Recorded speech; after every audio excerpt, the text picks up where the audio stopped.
Hey everybody, it's Jason Blaha here, and once again it is time for Chaos Mode Training, and today is Posterior Chain Day. We started with deadlifts. I dropped a bunch of weight again overnight. I dropped 2 more pounds. So I really felt these deadlifts today. It's like this triple with 500 felt heavy. Granted, it's beltless, and so that does matter. But man, I'm just like, why does this feel so heavy? But it's like, I'm down to 212. Pretty much the lightest body weight I've been at other than water cuts for weigh-ins in about 9 years. I think it's been at least 9 years since I've been this light. So again, kind of a record low. So I'm going to just keep continuing to cut. I'm going to get leaner. As I've said already, I'm probably going to have to get down to about 200 pounds. So the thing is, because I felt those deadlifts, and I had a fantastic workout yesterday. My chest and tricep workout yesterday was great.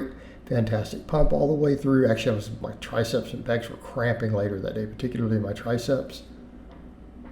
And I'm dropping weight kind of quick. So since those deadlifts felt so heavy, I'm like, let's not go crazy on the posterior chain. Because last week I was having hamstring cramping from doing like 5 sets of GHR. So I'm like, let's just come in, let's get 3 really good sets.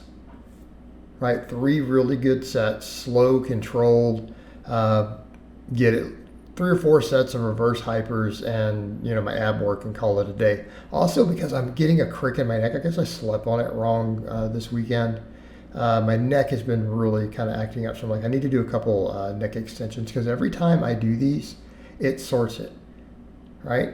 So if I've slept on my neck wrong and everything's a crick and it's bothering me, I find doing a couple sets of this makes it go away. So I predict by tomorrow to be gone. So maybe some of my deadlift days or whatever, because I consider it kind of a deadlift accessory, even though we're pretty much bodybuilding with our training now and our diet. Still, I consider the neck extension to be a deadlift accessory, and a lot of coaches do. It just seems to help with deadlift lockouts. So I also feel like, again, it'll help with that a little bit. Again, just something I noticed. It tends to really, really help. And I did them a few weeks ago, and it helped, but then I slept on my neck wrong again this week. So, again, seems to be a cure for me for that sort of thing. And usually I don't always prescribe neck extensions. I have a lot of my fighters do them, obviously.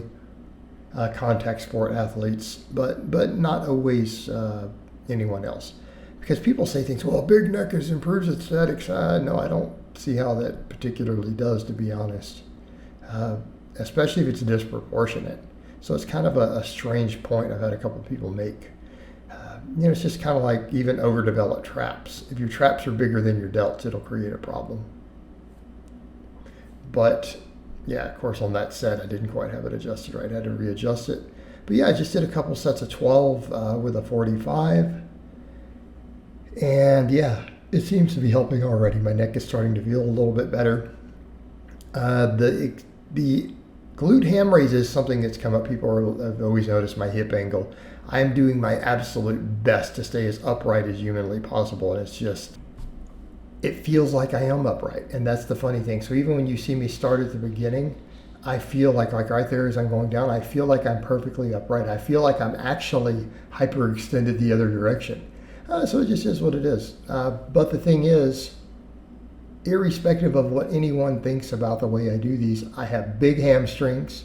It's one of my primary exercises, and my hamstrings cramp and burn from this exercise. This exercise literally gives me hamstring cramps. So it's kind of one of those cases to where, I'll have people who don't like the way I perform something like this.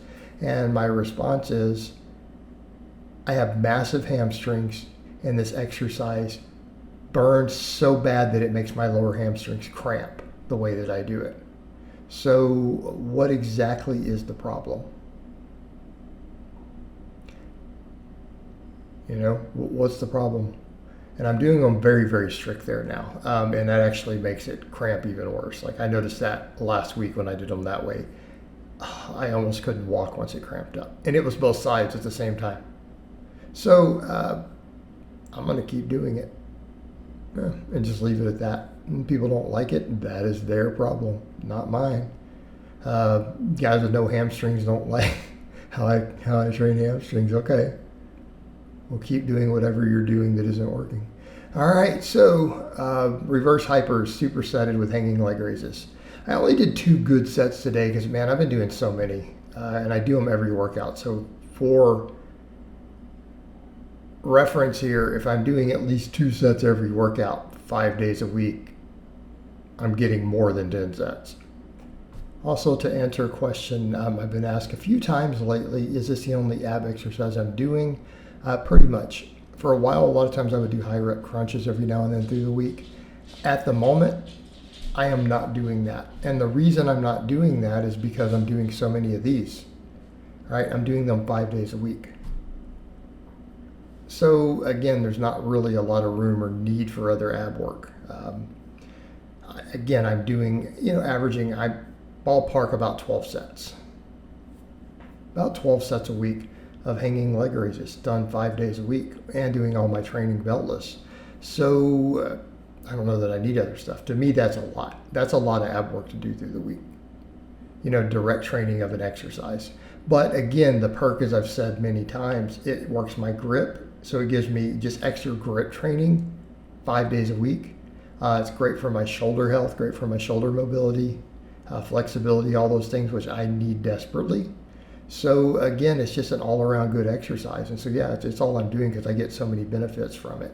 Like I said, I just did my 2 sets of this. And of course I did 4 sets of the reverse hypers because I noticed when I was doing the deadlifts, I was feeling a lot of it in my back. And that's been the thing I've always said for years. Since I did reverse hypers religiously, I don't really feel my lower back on deadlifts.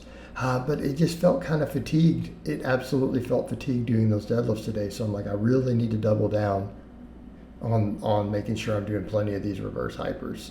Really don't want to do just 3 sets on these days. So I think 4 is good, 5 maybe better some workouts.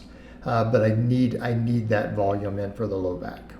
Right? I need to get that in to keep it strong, to keep it recovered, to keep my low back in shape for my deadlifts.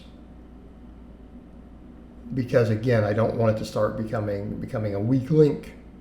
So we're going to stay on top of these. Plus, it's just an all-around good posterior chain exercise. It obviously works the glutes and hamstrings. I've always noticed I feel a tremendous amount of glute on this exercise personally. Right? So in addition to being a phenomenal low back exercise, it's a decent hamstring exercise, a great glute exercise.